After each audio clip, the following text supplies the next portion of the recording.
Hey, good afternoon traders. This is Trader Tim from over at EminiMind.com, and we're doing a trade recap. Today's the 16th of December 2022, Thursday. Yesterday we had the Fed meeting announcement, and the market reacted quite positively to raising interest rates in 23 or 22 next year. And so we had a pretty big rally into the close yesterday that put us right back up at these prior highs, just below the kind of this wick that made the all-time high trading hours only. But if you kind of hover your cursor right around that 4,700 area, that's been kind of where we've been meeting resistance. You could kind of draw an inverted head and shoulders if you draw the left shoulder here, the right shoulder, the head, and then the right shoulder. On the daily chart, we have a very large 50% retracement that we pulled back, 4504. Then the next one, 4600, essentially. Both of those trades traded super cleanly and have targets into new highs. So today's price action, not a huge surprise. Anytime we gap up after a move up, you risk some selling, certainly at the open, but then capitulating over the course of the day. We got 20 minutes left until we close, and markets rallied a bit off lows. So if we go to the intraday chart, you can see here just kind of coming back, even drawing from the swing low to the swing high, roughly holding. We pierced a little bit here. The 61.8 is what I was getting at, kind of that next 50% retracement here on the kind of intraday larger time frame. As far as trades go today, the 15-minute breakout did break down briefly this morning and made it to its 4-point first target, and then we kind of chopped its way back up. So not much follow through there, at least initially. But what I wanted to go over here is that if we look at let me clear this off, and let's look at the 512 in conjunction with the 5-minute here. So get rid of all of today's drawings, and we'll put them all back. So if you have so here was the first 15-minute low. We actually rallied and then came down and broke it closer to the top of the hour. We broke down, got some momentum, and then turned around and made a pullback that went through the 61.8 like that. But what I wanted to go over here is that this first 50% retracement that's set up in the first 15 minutes, it didn't quite touch the 50%, but it was awfully close. But look at how when we sold off, we traded right at the opposing setup, or the long setup.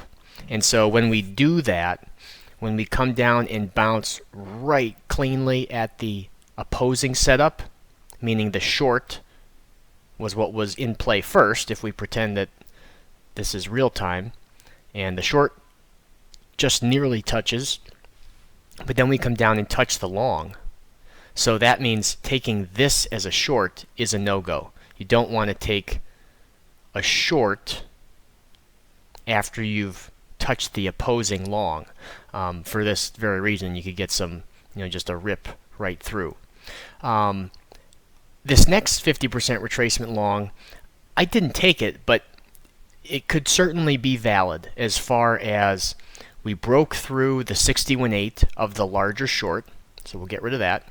This is the next retracement on the 512 tick chart, and we did have a low tick at lows. So if you took this 47.14, don't feel too bad. It did rip right through, but don't kick yourself too much. But what I wanted to really point out here is that when we came up and broke the short that I just got rid of here, and then you turn around and draw up the long, and the long really didn't have a lot either to write home about. It bounced briefly and then came down and broke at 61.8. I like to kind of block out everything in the middle of this range. So I wouldn't be taking this as a short, and I wouldn't be taking this as a long. Both of those, ended up just blowing through, not any sort of pause.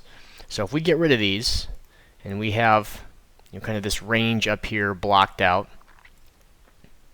something like this, and just wait for this to resolve to the upside or to the downside, then we can come in and look for trades outside of that range.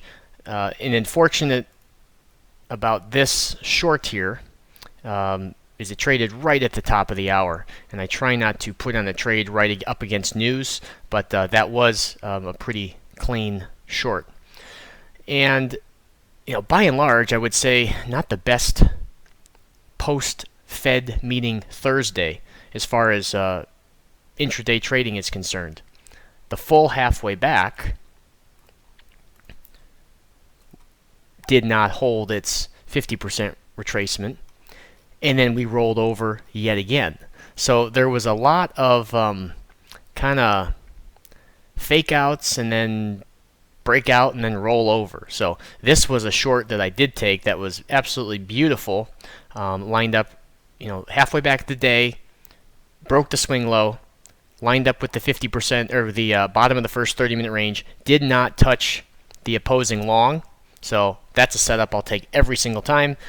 This one didn't work out, but if you go back and tally up 20 trades where you're at the halfway back of the day and you're kind of at the underside of the first 30-minute range, very much a net positive entry. So I like that one, even though it was a stop out. And it's important not to let the outcome of the trade dictate, was it a good trade or a bad trade. Sometimes I take great setups and they get stopped out. Sometimes I take setups that are maybe not as great and they work out. But so long as they're both valid entries, you can't kick yourself regardless of what the outcome is. If you take a bad setup and you widen your stop and you do a bunch of bad habits and it ends up being a winning trade, that's the kind of stuff that kills you in the end, because you dig yourself a hole and you climb out of it and you think, oh, I'm going to do it again, and you just dig yourself a hole, and then that time comes where you can't climb out of it and you just wipe out your entire account. So focus on trading well and placing orders at valid entries, and then let the outcome be what it is. Let's see. One of the things that I've been that we've been talking about in the live trading sessions as we kind of wrap up is ask yourself what worked. You can do this at the end of each day or the end of each week, but kind of these three questions: what worked, what didn't work, and then what can I experiment with? Maybe you have made an observation throughout the course of the day or the course of multiple weeks, and you want to try to test something out. That's a great a great time at the end of the year here to kind of go through and do a bigger picture assessment. So what worked in 2021, what didn't work, and let's make sure that we're doing continuing to do more of what has been working and less of what's not working. And then what do you want to experiment with as you go into 2022? Maybe you have been playing around with the 15-minute breakout, and it's starting to give you some good results, and you like to add that to your arsenal and experiment a little bit in 2022 so that you can add that to your trading toolbox.